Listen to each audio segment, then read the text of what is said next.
I didn't come prepared.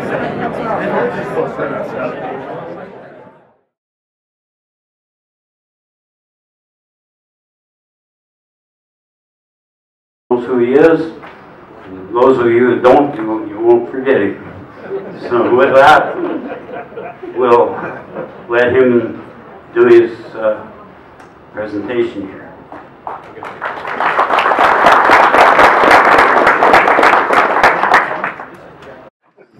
Well, good afternoon. It's a great pleasure to be here talking to the Alberta Surface Rights Federation. I think this is my third or fourth talk here over a long time. And the work that you do is incredibly important in this province, particularly these days as oil prices drop and the government seems to be shrinking in its responsibilities, and we can see companies being very reluctant to honor their agreements and covenants. Now, I've got I think, a bit of a mind-boggling talk for you on the politics of fracking and the reality of leaky wells. And if you remember only one thing from this talk today, it's basically this, is that we have an incredible liability, not just in Alberta, but in Saskatchewan and BC, in the form of abandoned wells, unreclaimed wells. They're leaking. And then you add on top of that, and a lot of the producing wells, I might add too, are also leaking. So we've got a leaking problem, period, in the industry. And then you add to this another liability. And that liability is the use of extreme brute force to crack open a variety of formations, some shallow, some deep, as well as the use of horizontal well bores, all of which magnifies the problems of leaking gases and gas migration. A lot of what I'm going to talk about today will appear in a book, and this book will be coming out this fall. It's called Slick Water, and it's the story of Jessica Ernst, and her story is a remarkable tale about one woman's stand against an industry and a government that did not and still does not want to admit that fracking shallow coal seams can contaminate groundwater. So here's my first story. Just so you just don't, bad things just don't happen to rural people. They also sometimes happen to urban people when it comes to oil and gas activities. And so this is what makes this a very interesting tale, and many of you will sort of be nodding your heads at the end of it. So 1985, downtown Los Angeles, a store blows up. The store is called Dress for Less. It's in the building called the Ross Building. It's in the Fairfax district, an old part of LA. 23 people are injured in the blast. A janitor flicks a switch in the basement and ignites a huge cloud of methane which is seeped into the building. Makes the front page of the LA Times. In fact, it's news right across North America. There's an investigation. And before we get to the investigation, what you have to understand this story is that Los Angeles is one of the North America's oldest oil and gas basins. There are more than 40, somewhere about 50 or 54 productive oil fields were all located in the LA basin as it has grown up and been developed over the years. So here's Huntington Beach. This is what it looked like at one time. And this is what a lot of Los Angeles neighborhoods look like. This would have been in the 1900s and 1920s. And at this time, California was really the Kuwait of North America. Nearly a third of the oil produced on the continent was all coming out of this basin. In some fields alone, the Salt Lake field was producing 50 million barrels of oil over a decade or two. And people, I mean, this is remarkable, in the cemeteries in Los Angeles were being drilled for oil as well. So, you know, if you had a dead relative, you might be getting royalty checks from the dead. And people would store oil field waste in their basement. And here's what the task force concluded. All right, so you have this history of thousands and thousands of wells being drilled in this landscape. Then you put a city on top of this, and then you say, okay, and then a building blows up, and injuring lots of people. And the task force, you know, does their work in 3 months and makes the conclusion: don't worry, folks, this is all natural.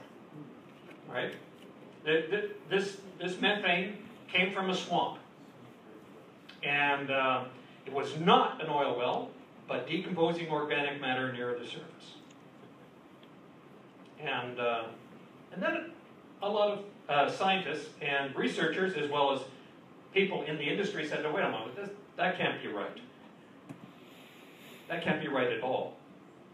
And so they started to do some exploration. And there's just, you can see the geology underneath the Dress for Less store. But here's the really interesting thing.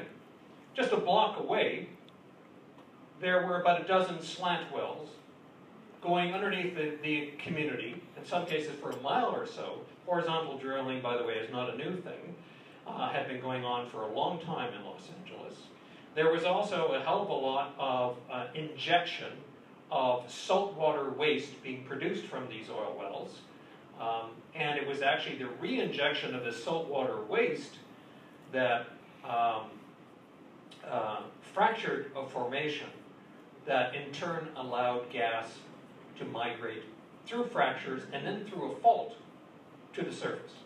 Okay? Old oil and gas basin, incredibly faulted, right? It's so faulted that you had tar coming up into the La Brea tar pits and seeping up to the surface. So faults everywhere. And you know, so you see the horizontal wells there being all over the place. What's the big issue today? And here's from Maurice Dussault, probably one of the top engineers in the business. The use of enhanced recovery methods, steam injection, hydraulic fracturing, so whenever you're injecting fluids into the ground, elevates the mechanical and thermal loading on wellbores and significantly increases the probability of leakage, period. All right, so that was happening in Los Angeles in 1985. Again, another illustration of the flames show you where the methane came to the surface and exploded. By the way, the fire department couldn't put out the methane for days on end. I mean, it literally blew up the sidewalks, and they had flames all around the buildings that they could not extinguish. So much methane was coming to the surface. And to make this story short, you know, the researchers and the scientists and the engineers that worked on it said, okay, but this methane is coming from this oil and gas field. There's a well casing leak combined with the fluid injection from the injection of the salt water, fractured their formation and opened a fault, and you had gas come to the surface. Fire and explosion were caused by underlying Salt Lake oil field operations. Yet, at the time, government and industry were saying, and they said this repeatedly, and there was another leak in 1989, was that it was all natural. There was a lawsuit. The lawsuit was settled out of court, of course, with a gag order. The top industry guys that looked at this made this recommendation. This recommendation was made in 1985. When you're drilling in an old basin, and when you are changing pressures with fluid injection of any kind, you need to monitor for gas migration, you need to monitor for subsidence, for the land collapsing, you need to monitor for air toxics in the region, and you need to monitor soil and groundwater for methane. Those are the 4 things you need to do if you want to avoid horrendous gas migration problems. 1985. Alberta does not have a program to do this. Neither does British Columbia, neither does Saskatchewan. I don't think there's a single jurisdiction in North America exploiting oil and gas that has a program that incorporates what some of the top scientists in the business recommended in 1985.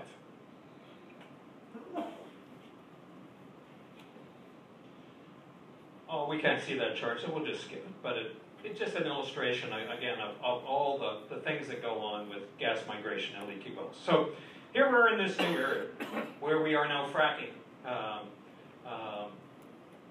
oil and gas formations. And really what we are in is an era of extreme oil and gas development. So the resources are getting more extreme and they're requiring more and more effort, more and more brute force, such as fracking. We know that the tar sands, which Ralph Klein always referred to as the eighth wonder of the world, not a lot of people would call it a wonder of anything at the moment, but this project, the fact that you have to dig up a forest to excavate bitumen, which is a junk crude which has been badly degraded by bacteria, and then you have to upgrade it. In other words, you've got to add hydrogen molecules to upgrade it, to turn it into something called synthetic crude, to add value to it so you can actually market the damn thing, is also telling you, that the good stuff is gone. The cheap and easy stuff is gone.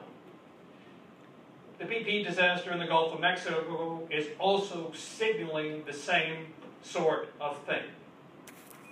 The cheap stuff, we've developed that. We've extracted that. And now we have to use more extreme measures, more extreme technologies that in many cases, because of their cost, also demand that landowners will have fewer and fewer rights. In order to make this economic, any rights and responsibilities that you have will be whittled down in the process because these technologies are so extreme. So we're moving down the resource triangle. We got the good stuff at the top. That was easy to capture, was in pools, could be readily pumped to surface, and now we're down to the really difficult stuff. There might be a lot of it, but it is of low quality. It might be easy to find because there's a lot of shale all over the place, but it is difficult to develop. It is very high cost and very low margin, and that explains some of the bizarre politics that goes with it. So Dave Hughes used to work for Natural Resources Canada, puts it this way. He said, shale gas is expensive gas and is an exercise in creating greater complexity with lower and lower returns. I mean, if you go out to Cochrane and look at what they're producing from the Cardium, I mean, these are 100 to 200 barrel wells. And then within a year or two, they're down to 20 barrel production. You go to North Dakota, they're producing 1,000 barrels a year once they frocked into the Bakken, but the next year they're down to 200 barrels. So the depletion rates for these extreme resources are incredible, and the recovery rates are abysmal. Less than 11% in most cases, down to 2% in some cases. So this is like bottom ocean trawling, where you're, all the great fish, the economic fish, the fish that are well sized, the fish that are easy to find and catch, they're gone. And now we're down to, scraping the ocean floor for the energy equivalent of sea cucumbers. And so all of these extreme developments in energy production tell you something about energy and complexity, which is a really important thing to think about. What do we use energy for? Well, we spend our energy to build more complexity, and that complexity it makes so many problems that we've got to spend more energy to build more complexity. And if you just go to a fracking site, and you'll see it, all of it lit up large, where you need a fleet of trucks to provide you the horsepower you need to inject the sand, the chemicals, and the water at high enough pressure and speeds to go down a mile or 2 kilometers in the ground, and then to go another mile or 2 kilometers horizontally. And not to release a pool of hydrocarbons, but molecules of hydrocarbons over an extremely vast area. So, you all know what fracking is about at this point. You know, industry will tell you that it's safe and proven, and it's been around for 60 years. The only truth in that statement is that fracking has been around for 60 years, but on a totally different scale. In the 1950s, when they were fracking around Pembina, that's what they were using. They were using 10,000 gallons, usually, of diesel fuel or something like that. And they would be using 600 horsepower on site to frack a formation that's probably 400, 500 meters deep. So, as one Australian recently put it, you know, that was the canoe of fracking. Right? Now, you go up to Fox Creek, Duvernay, you find actually similar fracking has been taking place up around Wetaskiwin here, also in Drayton Valley, where you're using 5 million gallons of water, plus petroleum distillate was added to the water to make it slick, and up to 61,000 horsepower on site. That's not what they were doing in the 1950s. This is the kind of stuff that causes earthquakes, because it's such an exponential increase in the use of force. So this is really equivalent to a nuclear submarine.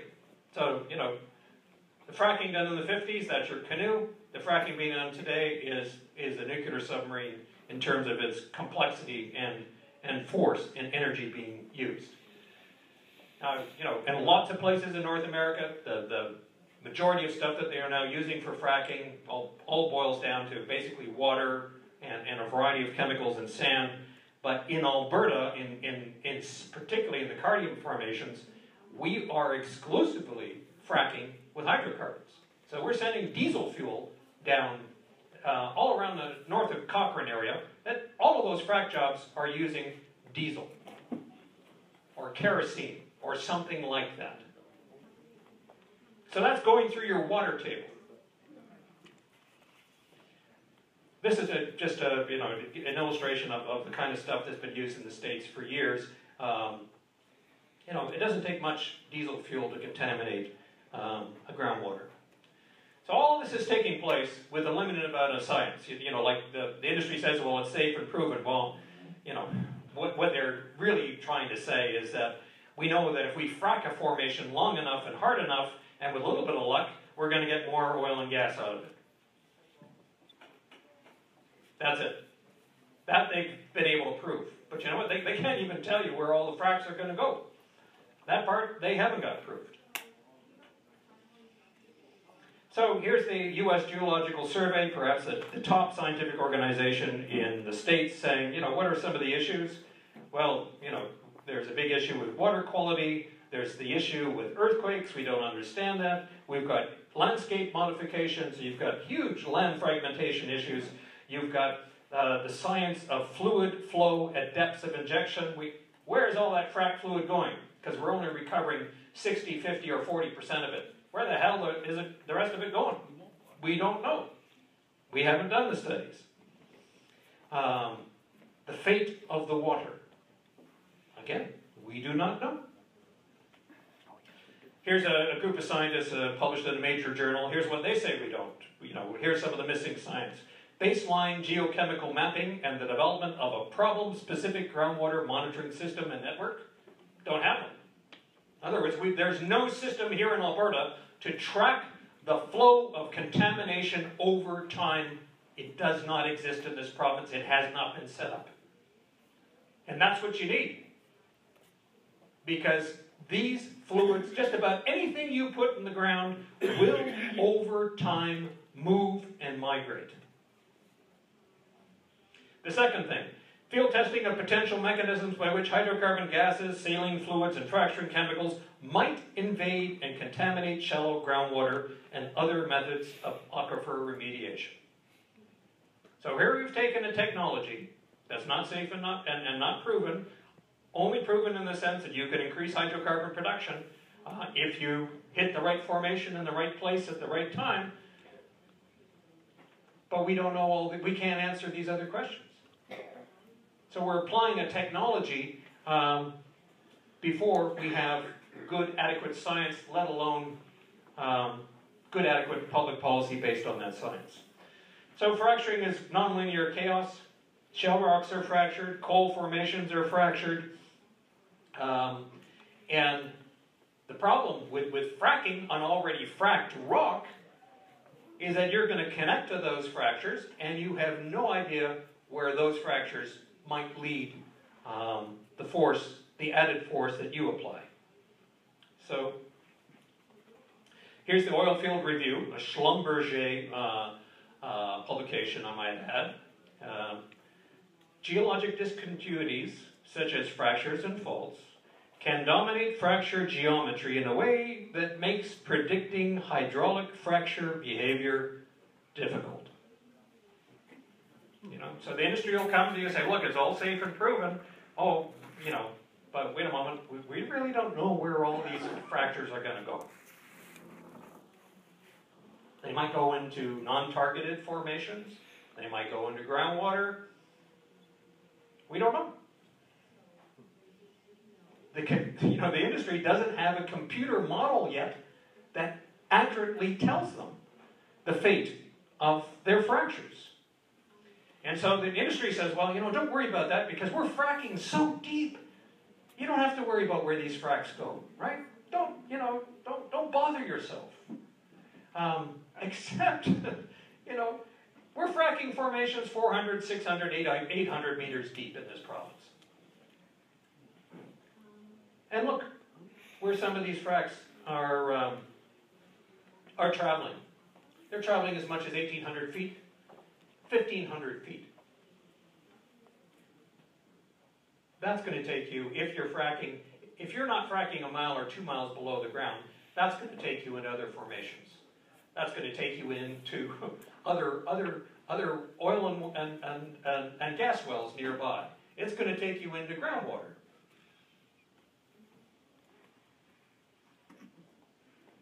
Here's this is an illustration of, in the Cardium Formation, again, where they're fracking north of Cochrane. Some frac lengths exceeded 400 meters, and they didn't know where all these fracs were going. They couldn't keep track of them. Horizontally or vertically? Horizontally and vertically. Yeah. So here's Tony Ungraffia at Cornell University, one of North America's top engineers when it comes to fracking of all kinds and the science of fractures. Since the gas shales are typically overpressured, and since the fracking process further increases the pressure in the rock mass for a short period of time, it is possible that the fracking process could open a pathway upwards to fresh water. No kidding. And then when you add on top of that the fact that there are existing faults and existing fissures and fractures in the ground, and quite often industry does not know where they are. I mean, as the earthquakes in Fox Creek have demonstrated, because they hit a fault, not just once, but twice. And they set off a swarm of earthquakes last year, and then they set up another swarm of earthquakes this year in December and January, and including a 4.4 Templar. That's a significant earthquake. So, we know that fractures then there's this chaotic aspect to fractures, and we know that industry is very good at fracking each other. So here's a presentation from the Bakken, 20-minute introduction to a 3-day frac school. And so here's a guy, Mike Vincent, engineer, saying, fracks are the most poorly understood and poorly optimized element of the well. Right? You can sort of see how the fracks can go. Can't always predict them, and here he's admitting at least 4 treatments have fracked into offset wells 1,500 to 2,200 feet away in a transverse direction, pumping sand-laden slurry to the surface. And where we've seen that before? Right here in Alberta, right here in Innisfail, which is just south here in Innisfail. 1,800 meter deep oil frac travels 1.2 kilometers to another well and comes right up the well. And had a member of this federation not noticed, there would have been no public reporting on the event whatsoever. I think somebody did try to call the 24-hour, at that time, EUB line, or was it ERCB? And of course, nobody was at home. Surprise. So we've had a number of interwell communications events in Alberta. Most of them have not been reported publicly. You cannot find any evidence of this happening really on the website of the Alberta Energy Regulator.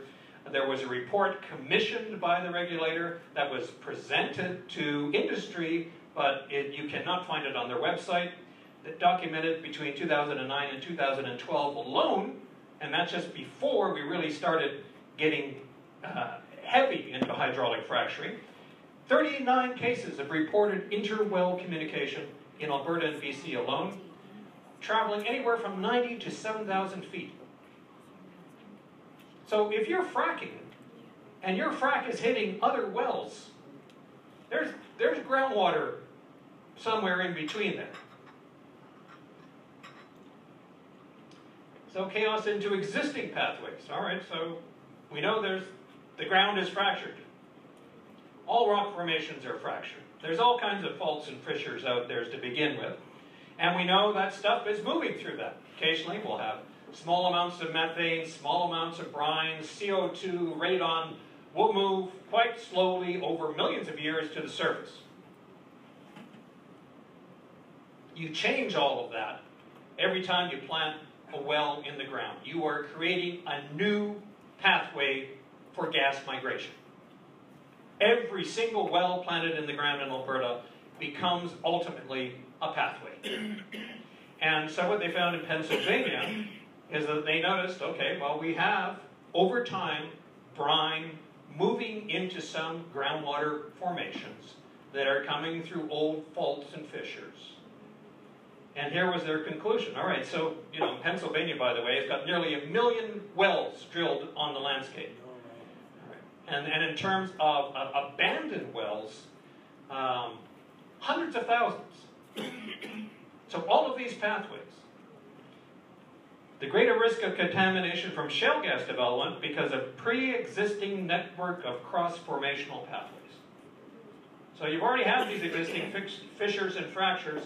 You add on top of that all of the man-made fractures you will introduce with extensive fracking and very, very close proximity, high well density, and fracking not just deep, but you're fracking a variety of formations. You're going to have trouble. This is an illustration. You can't see it too well, but this is northern BC, the geology of northern BC as imagined by a hydrologist, Giles Wendling, who lives in Nanaimo, BC. The kind of pathways you will see in the Montney and the Horn River over time, and he said it's inevitable that you are going to get stuff migrating to the surface. Because same way you had it migrating in Los Angeles. You've drilled and fracked the place to kingdom come. And you're connecting with a process and with other fractures you don't understand. Then there's the whole earthquake issue. All right, the major issue. Dave was talking about earthquakes in Oklahoma, which is an incredible story, and we'll get onto that in a second. But earthquakes, the majority of severe earthquakes in Alberta have all been caused by oil and gas activity.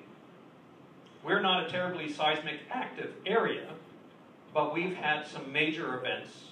The most extreme was an earthquake of 5 magnitude in Snipe Lake that scientists think was probably related to fluid injection of some kind.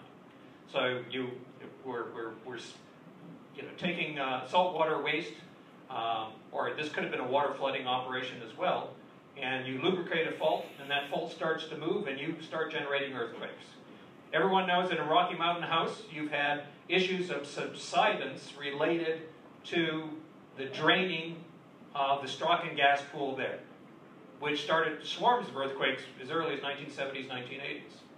And again, some significant earthquake activity in that region, all related to the draining of the gas in that formation.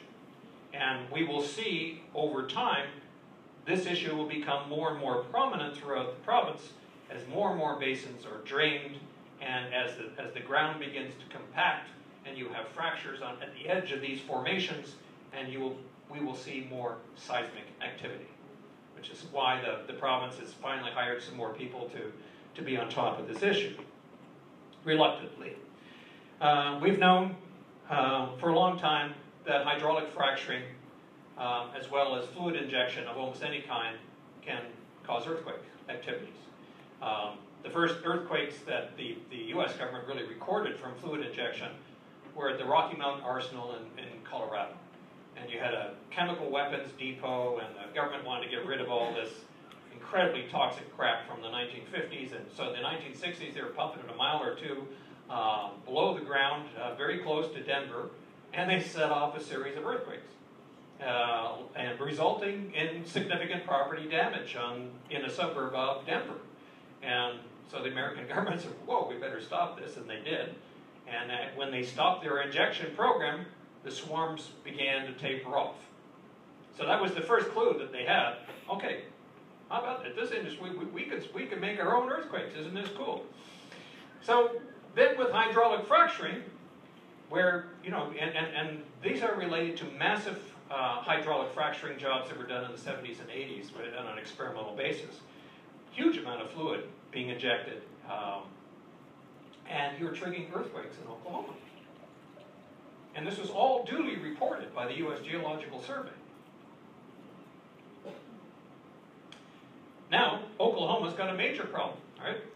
Major oil and gas state that has been fracked to hell, and in order to accommodate that fracking, you have all of these wastewater injection wells pumping up to 4 million gallons of wastewater a month into the ground a mile or 2 miles below the surface. With the result that you have changed the seismic character of Oklahoma. Oklahoma was a quiet state. Nobody talked about earthquakes in Oklahoma. Now it is more seismically active than the state of California. Imagine. All right, so the industry has changed the whole seismic record for the state. People in Oklahoma now are lining up to buy earthquake insurance because so many homes have had their foundations damaged. And the industry is still denying that wastewater injection has anything to do with these quakes.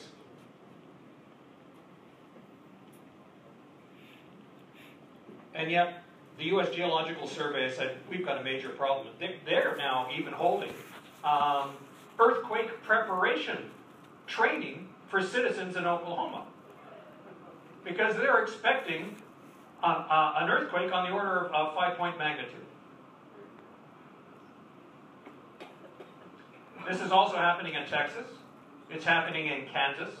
It's happening in Ohio. It's happening in Colorado.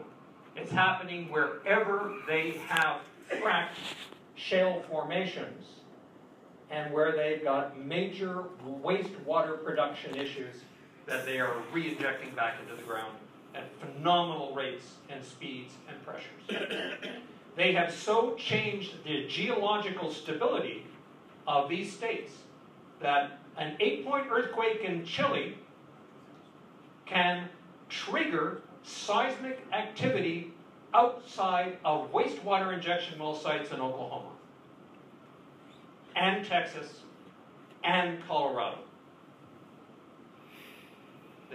That's how much you've changed the pressure. So the seismic wave from an earthquake in Chile or an earthquake in Japan and an earthquake in Sumatra, all in the 8 magnitudes, can now trigger smaller earthquakes at these locations as a result of changes in the pressure in rock formations. Anyway, that's what happened in Prague, Oklahoma in 2012. Earthquake, what magnitude was this? It was a very significant magnitude. 12 homes damaged. Huge fractures in highways. It's happening in BC. From 2013 to 2014, there were 231 quakes. Nearly a dozen of them were felt seismicity. You could feel them on the surface, so that many of them as high as magnitude of 4. anywhere from 3.5 to 4, you can feel those quakes on the surface if you're over on top of them. And caused not just by fluid injection, the majority of these were caused directly by hydraulic fracturing. But this is also the location of some of the most dramatic fracking jobs on the planet in terms of the water expended and so on. Fox Creek, 4.4 magnitude earthquake. I was the first guy to report this for the Tyee, T-Y-E-E. That's the newspaper I worked for. And industry, you know, and to my surprise, the Alberta Energy Regulator actually admitted, you know, Andrew, I think you caught us this time. Yes, we have been shaking the earth up there. And, you know, and then they had some of their geologists afterwards say, well, we haven't quite proved it yet, you know. So I talked to one of the top seismic hazard experts in the country, Gail Atkinson, at the University of Western Ontario, and she said, Andrew, yeah, it was fracking. That's what did it. Not only that, we had a swarm a year earlier. This is a seismically quiet place. But the industry has changed that designation. And now they've got to put in a traffic light system. I mean, you think we live in kind of interesting, bizarre times when your government puts in a traffic light system for an industry so it can control the earthquakes it's making. All right, so the traffic light, if it's on red, you've got a magnitude of 2 or more, you've got to stop your operation. And then you've got to ask the Alberta Energy Regulator, well, can we, you know, what can we do here? Can we continue fracking or not? And then, you know, and the regulator will say, well, maybe, let's go, boom, and then you get your green light. But we now have a traffic light system for causing earthquakes. And we have no idea whether or not this system will work. Not much is known about the behavior of industry-induced earthquakes.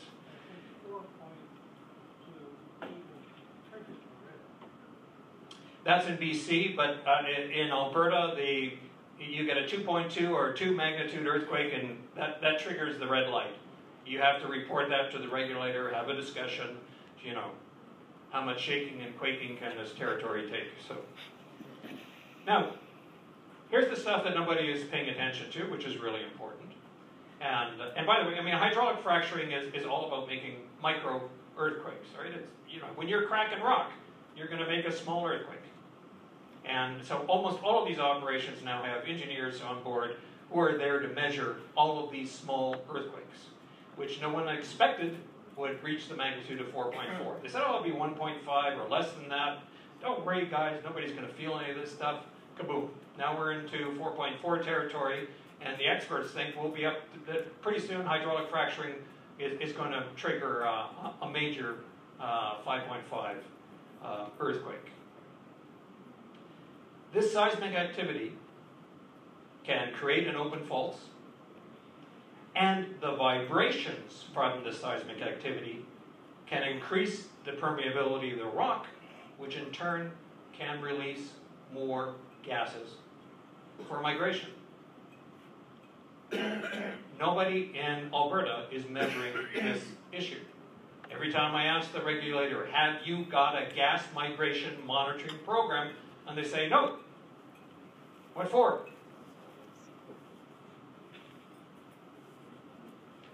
All right, now, chaos in the groundwater.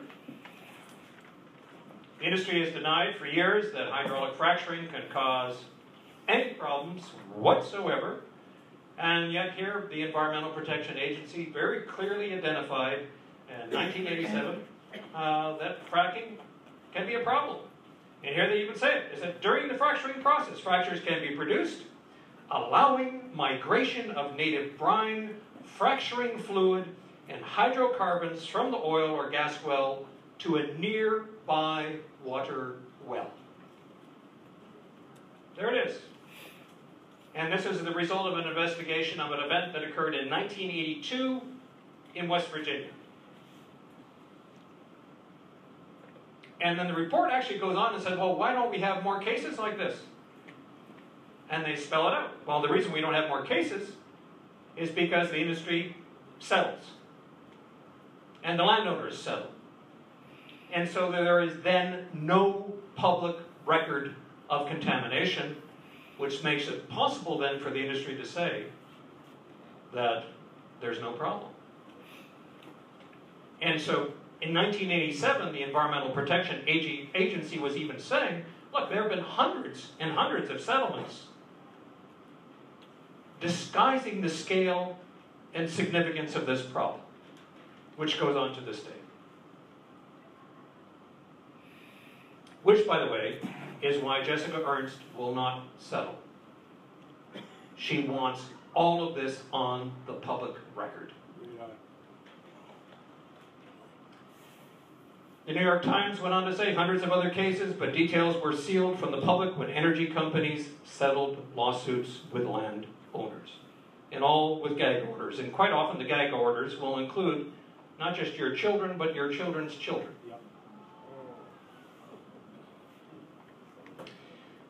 There have been many cases of groundwater contamination related to fracking operations through the states. I'll just walk you through one or two. Colorado is very similar to Alberta. Massive number of issues. The only difference between Colorado and Alberta at this point in time is that the industry has become closer and closer to urban areas in Colorado and has sparked a furious response from folks that live in cities saying, look, you're not fracking in my neighborhood or underneath my school, so there's an incredible battle going on between the industry and Coloradans. But Mountain Creek, frack job in Canada, and this is very typical of a lot of frack populations. So if you got upland property, and then you've got a river valley, and you've got a frack job taking place up here, most of the documented cases that I've been able to come across are all in these kinds of situations. And you have extensive groundwater contamination then in the valley floor. It's amazing. And the Man Creek is a perfect example. Same thing happened in Rosebud. In Canada, fracked to hell on the uplands. Everyone who was collecting water from the Rosebud Valley had methane in their water. So here, increasing methane in groundwater, they were able to document over time. The average methane in water wells and surface ponds has increased each year as the number of gas wells drilled has increased. So, perfect correlation between well density and increase in methane infiltration and contamination of groundwater. Dimock, Pennsylvania, a similar story. We've had any number of these kind of gas migration events in Alberta. They've all been covered up. This is Bruce Jack. This is his pump well. Blew up on him. He spent a lot of time in the hospital. And two other guys were injured in this explosion. There's no public record of this event in Alberta.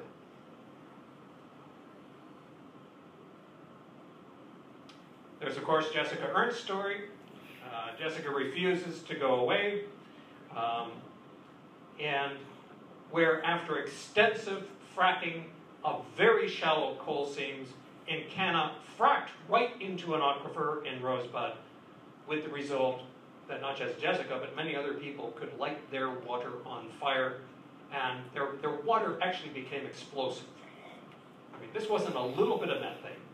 A little bit of methane in your water is what you would expect from natural migration of methane over time. But what she had in her water was, I think it was 40,000 parts per million.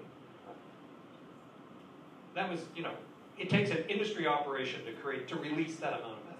That's not natural.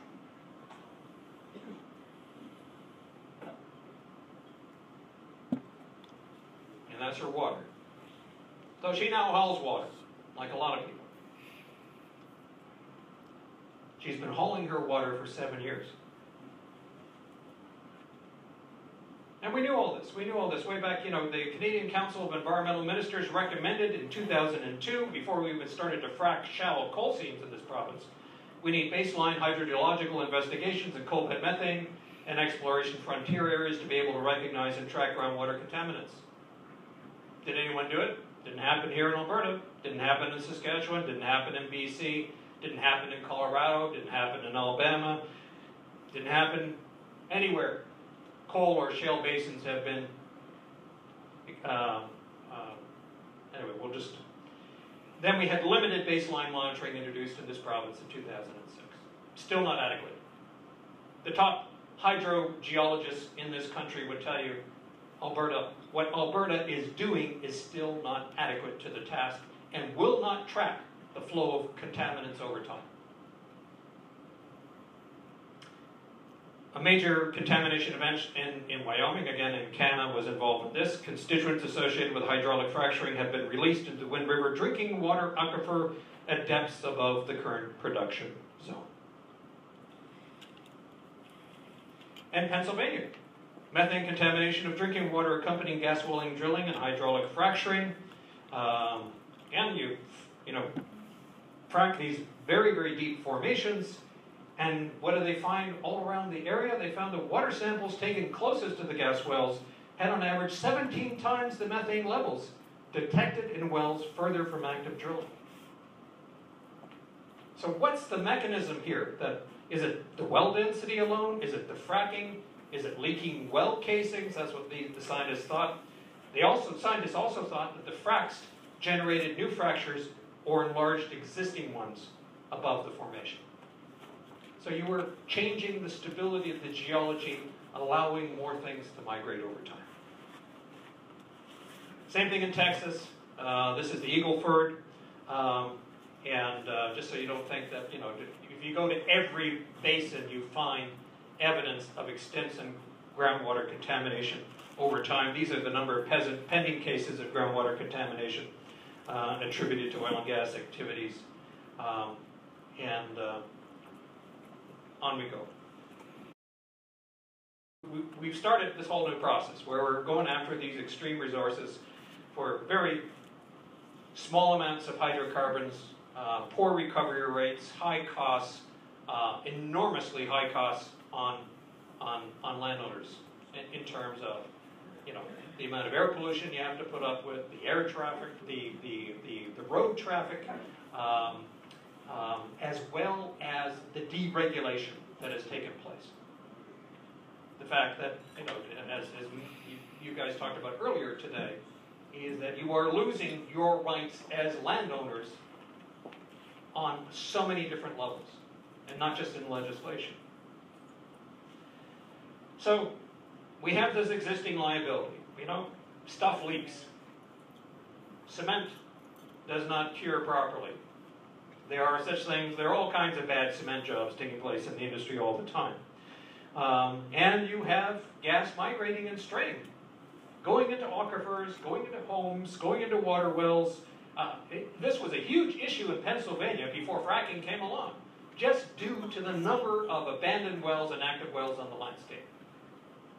And then they introduced fracking, and then all hell broke loose in the province, in the state, where you got hundreds and hundreds of more cases of groundwater contamination. In Pennsylvania, the Environmental Protection Office waited 7 years before admitting how many cases they had investigated. Newspapers had to go to the courts to force them to release that data. All right, so we've got an issue here in Alberta with incredible well density. Same thing in BC, in northern BC, and in much of Saskatchewan. We have Maurice Dussault recently released a rather remarkable report that referred to the 500,000 well bores in the Western Canadian Sedimentary Basin as a threat to the environment and public safety due to chronic leakage of methane. If you take a look at this map, you can see, the blue are all the wells in Alberta drilled since 1955. The light orange are all the wells that have been fracked. And the dark orange are all of the horizontal wells being fracked along the foothills range. So just consider the possibilities and the connections. It's no wonder we don't see public data on inter-well communication on a regular basis, because the numbers would be astounding. At the same time, the number of people dependent on groundwater in the province is growing.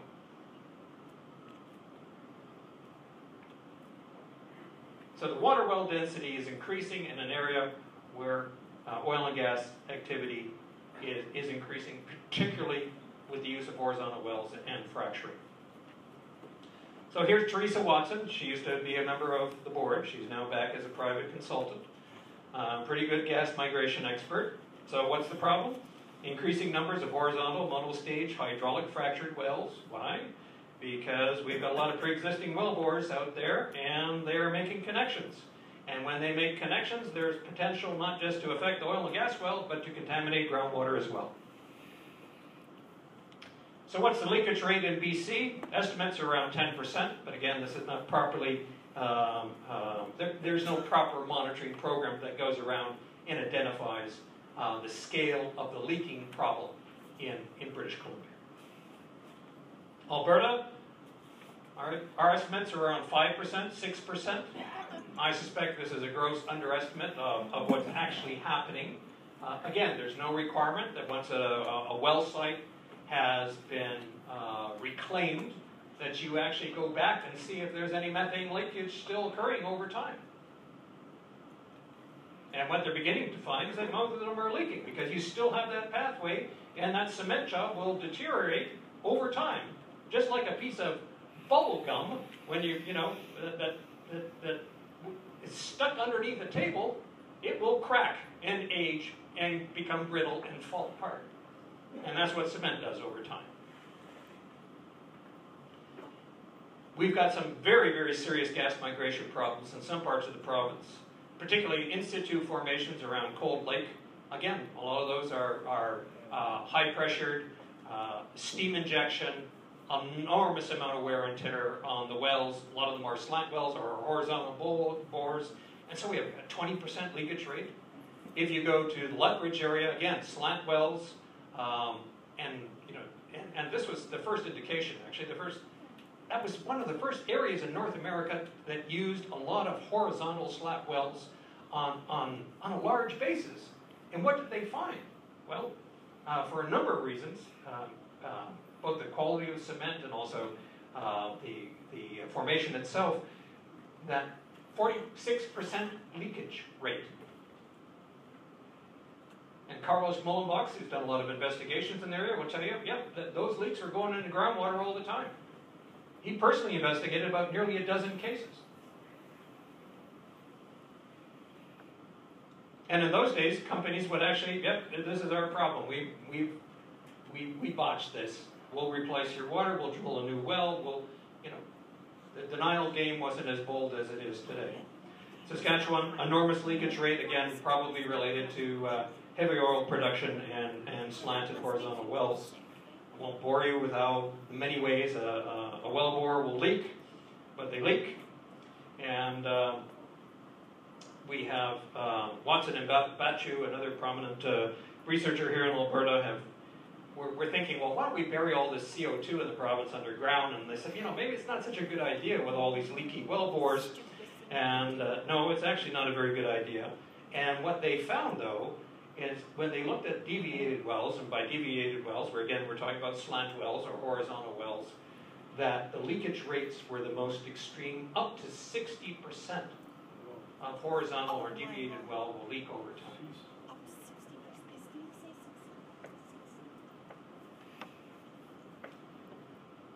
And the leaks are just not coming up the wellbore, right? You think the gas is going to find a way, it will come up that. No.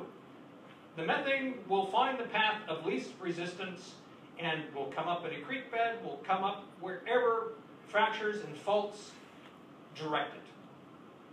So, Teresa Watson, again, here, somewhere in central Alberta, is a good example of gas migration.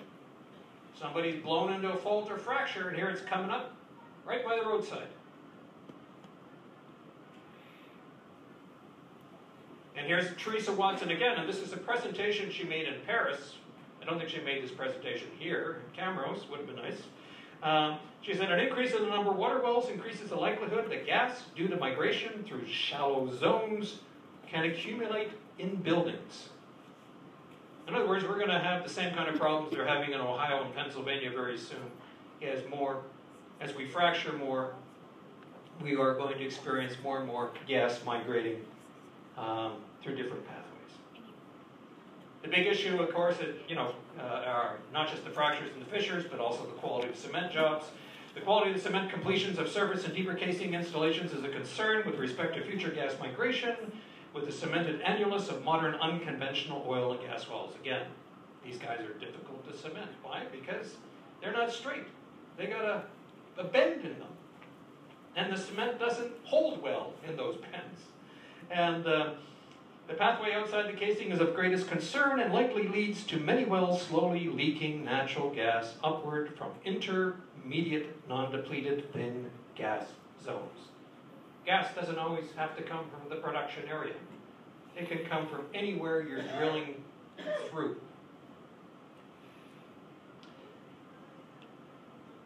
This is actually one of Jessica Ernst's slides showing a study in '76 that looked at water wells in Saskatchewan. They found methane concentrations highest where the petroleum industry drill hole density increased. And why? Because when you're drilling, you're fracking rock.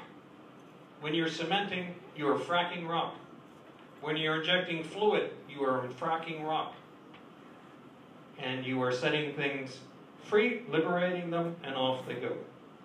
Husky admitted in 1993, gas migration, huge issue, expensive to fix. Gas migration problem on a shale gas well in northern BC can cost up to $11 million to fix. A leaky well in Lloydminster can cost up to $100,000 to $200,000 to fix, and there's no guarantee that you will stop the gas from migrating. The problem of leaky wells are enormous around the world. Gulf of Mexico, over a period of 20 to 30 years, 60% of all of your offshore wells will be leaking. Colorado, this is a fracked shale basin. They found a 9% leakage rate in this basin. And that's a good example of gas coming up in the wrong place. Not coming up through the wellbore. Pennsylvania, the rate of leakage is gone from 7% to 7.2%, up to 9% rate of failure on horizontal wellbores. Carlos Molenbox, he's a great methane fingerprinter. He can tell you where the methane is coming from. He's pointed out that here are the locations of leaky wells in the province that he has investigated, up to 3,000, closer to 4,000 at this point. So whenever somebody says we don't have a leaky well problem, well, there it is. He's investigated it. And in some of it, these are pretty extreme leakage. And what he's found is that in the majority of cases, 70% of these leaky wells, the gases are not coming from the production zone, they're coming from somewhere in between. And he said, so it's not from the production horizon. There is often a shallower source. Certain formations are more prone to releasing gases than others. And then he's, and all due to this issue again was cement. Looking like dried up bubble gum. And so he says, what we need better cementing, better sealing, we need better future regulations and baseline surveys. And he says, look, you don't want to put CO2 under the ground in an old oil and gas field where you have all of these leakers. My last story. This is from Australia. It's an important story. So, Australians have had to deal with extensive coal bed methane development over the last 5 or 6 years. This is in the province of Queensland. These are, again, fairly shallow coals that are being fracked. Here's the typical fragmentation of land on the surface. This is some of Australia's finest agricultural land. And this is what the water table and everything looks like before you frack it. This is what it looks like once you have fracked and disturbed that geology and liberated methane from coal seams. So 2 scientists took a small little methane gas measuring machine, mounted it on a 4x4, and drove through one of the gas-producing fields. And what they found, and drove through the neighboring agricultural community without gas production. And what they found was 3 times more methane, 3 times more CO2, and 3 times more radon in the atmosphere at ground level than in the non-producing area. And what it told them was that all of that fracking in that formation had released a tremendous amount of gases. And they said, why didn't the government do a baseline study before they allowed this? Well, it didn't happen. The other important thing they noted, all right, look at the radon there. Prior to an earthquake, in Japan and many other countries, they measure for radon all the time. When radon pulses increase significantly, they know that they're in for a big earthquake. So what this suggested to the researchers is that fracking, which is really man-made earthquakes, can also liberate and release gases on the same scale as major earthquakes. Radon is a big issue in this province. And when was the last time you heard about any public radon monitoring in oil and gas fields?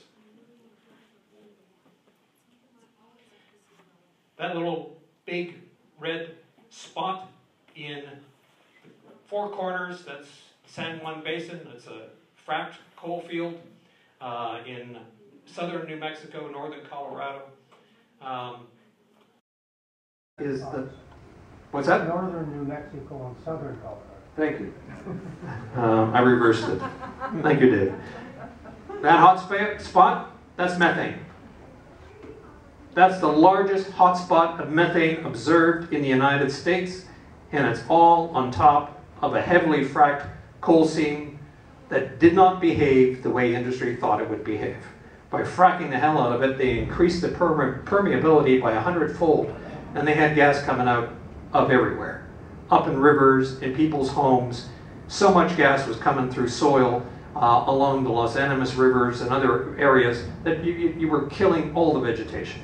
That's how much gas was coming out of the ground. They now have an uncontrolled gas migration issue in this part of the States. Can we Google that information? You certainly can, yep. What's it called? Just Google methane hotspot and San Juan Basin. All right, so here we are. The more industry fracks shale and other formations, the greater the risk to aquifers and groundwater from methane leaks and other forms of contamination. Fracking and horizontal drilling makes gas migration worse. And I think I'll end there, and if you've got questions, I'll be happy to entertain them. Thank you.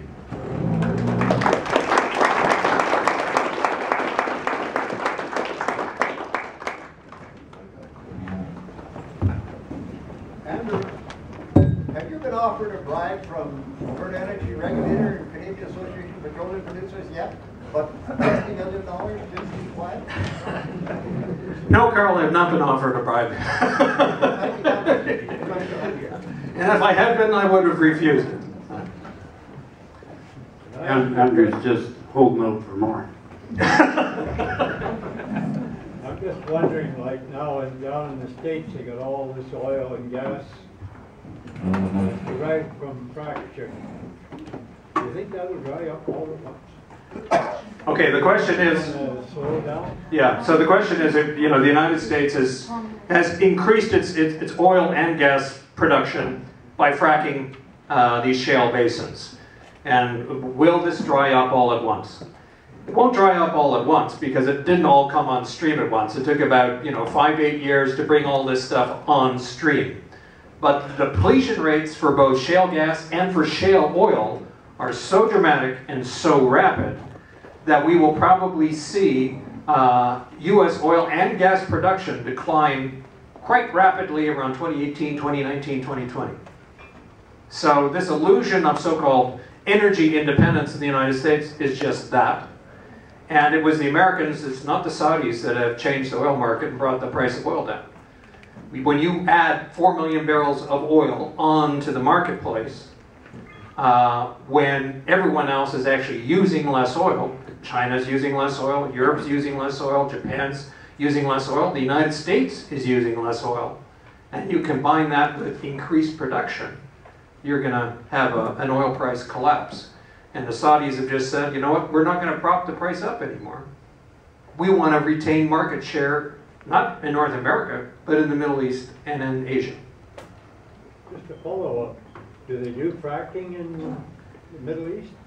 Yep, they do fracking everywhere. Actually, a third of the world's fracking takes place in Russian oil and gas fields. So like Saudi Arabia and there, it just about comes out of the ground. They don't have to frack as much there. Not I mean, much, yeah. no, they're not fracking as much. There there is. may not be the gas there that we have the rest of the world, eh? Yeah. I'm talking about natural gas. Natural gas. You've got to remember North America is generally considered one of the oldest oil producing jurisdictions in the world. We've picked all the easy fruit. Now we're going after the much harder, difficult, onerous stuff. The Middle East is, you know, they've still got some easy pickings and also extremely cheap stuff because they're not fracking rock. They're still producing from pools. Well, that's what I Yeah. thought. Yeah. Would you guys please use the mic so that Tom's recording this, so you can't pick it up on the mic or on the recorder? A lot of people, fracking affects. There's farmers and ranchers and fishermen and school kids and doctors and medical hospitals and environmental groups and all this stuff.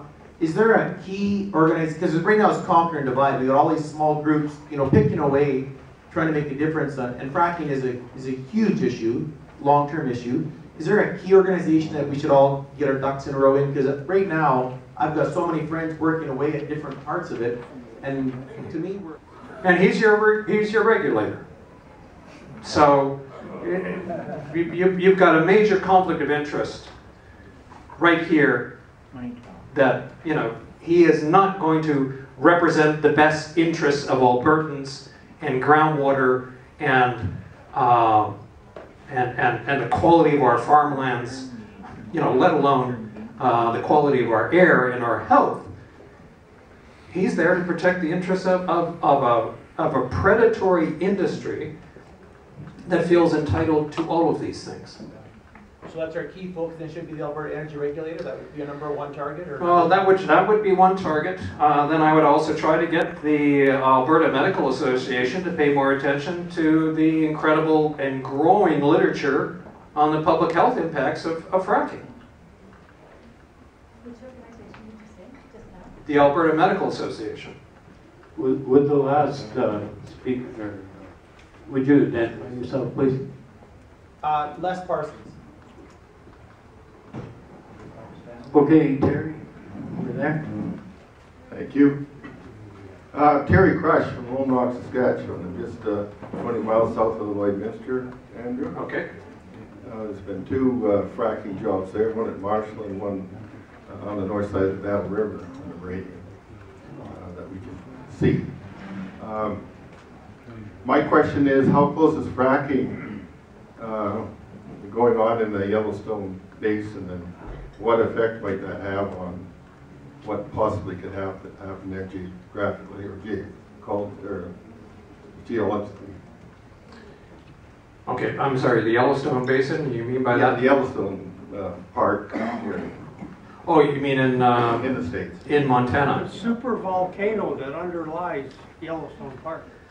Okay, so the question is, how might fracking affect a very seismically active area where you have fluids coming to the surface in the form of geysers in a place like Yellowstone? I'm not sure I can really answer that question because I'm not a scientist in all this. I'm just a layman collecting this information. But the data that I find very intriguing are, I told you about. So you had seismic experts in the United States look at major earthquakes in Chile, Sumatra, and Japan. these are earthquakes of around 8-point magnitude. They discovered that those earthquakes triggered smaller events, but significant ones. The Prague earthquake in Oklahoma, damaged 12 homes. That the seismic waves from these major earthquakes, made a dent at injection well sites in Oklahoma, injection well sites in Texas, and injection well sites in Colorado. So, can hydraulic fracturing, if it hits a fault and causes an earthquake, and it is close enough to some of the activity around Yellowstone, yes, you find out sooner or later in life that almost everything is connected.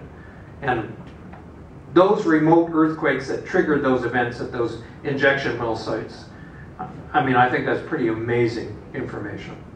And it should be a real warning that wherever you have geologic formations, geysers or hot springs, that you can trigger events there if you're not careful. Dennis, got a question? Yes, thank you, Andrew.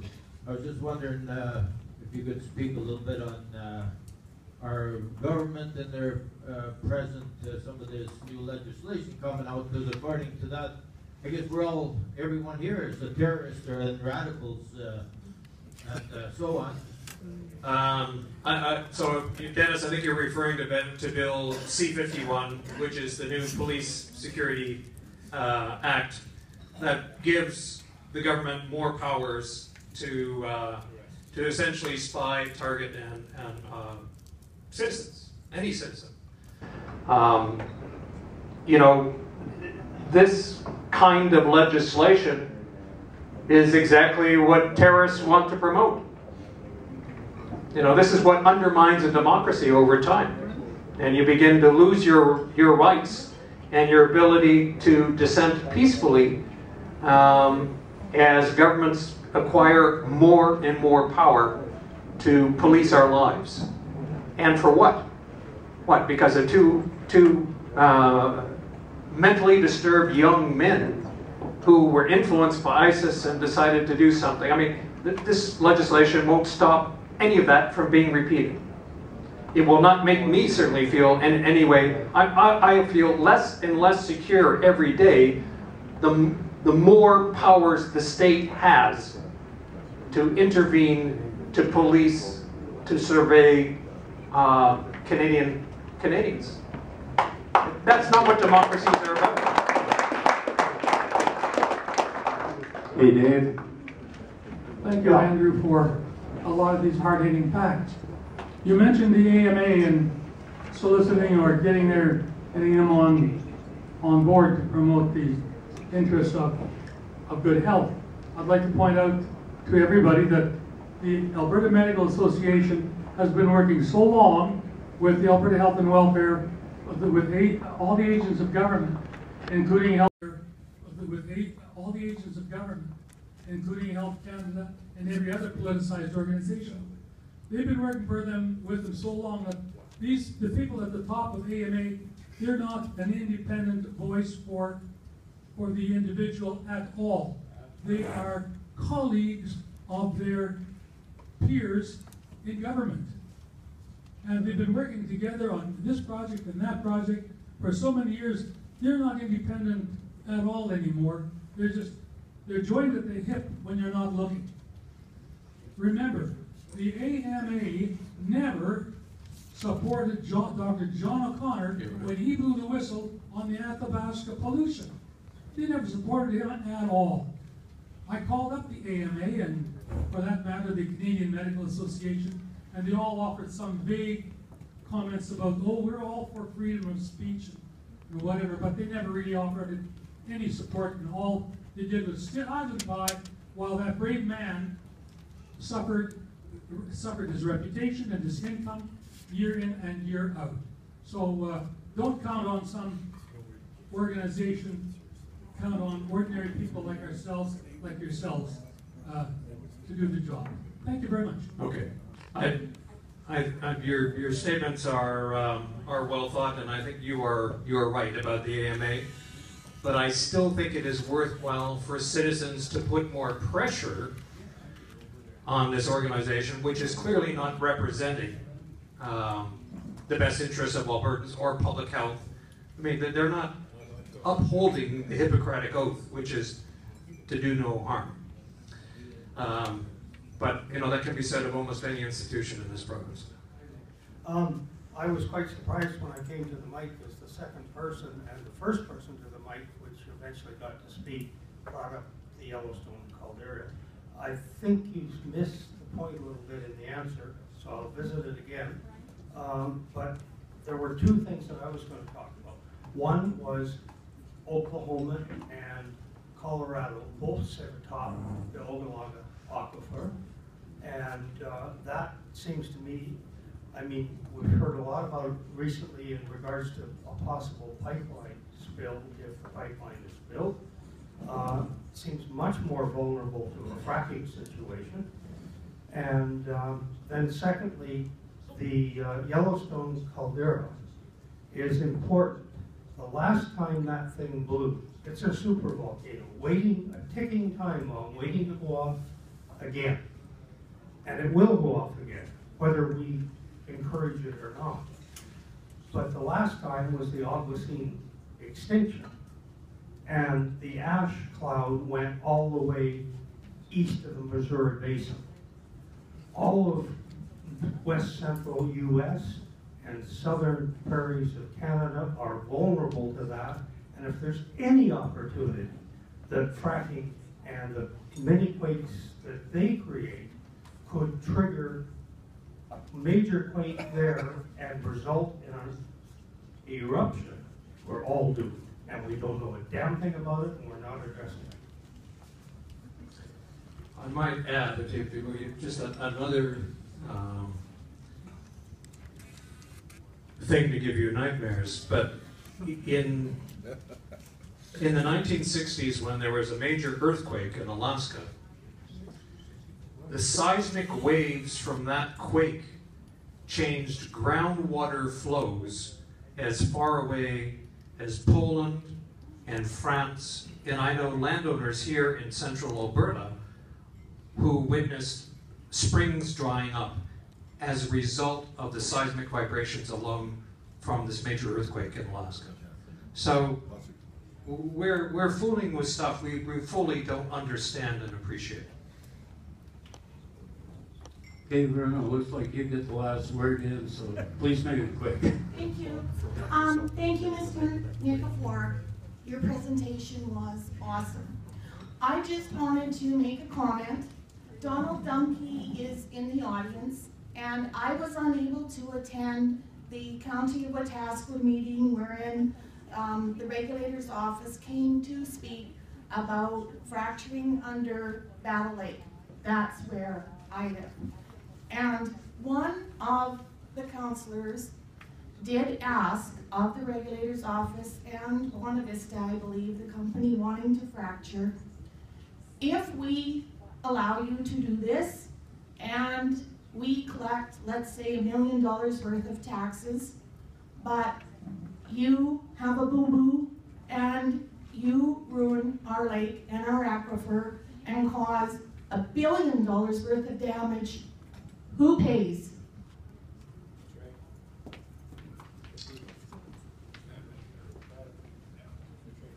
That's a very good question. It's an excellent question. In the end of the day, it's ordinary Albertans that pay.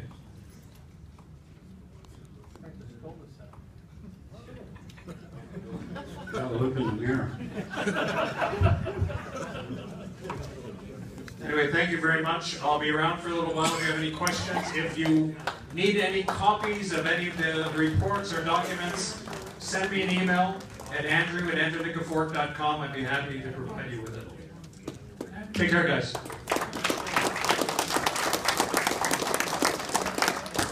Well, thank you, Andrew. And Andrew has some books at the back there that he has for sale. And once he's read them, they're very good books. So feel free to go over and buy a book off him.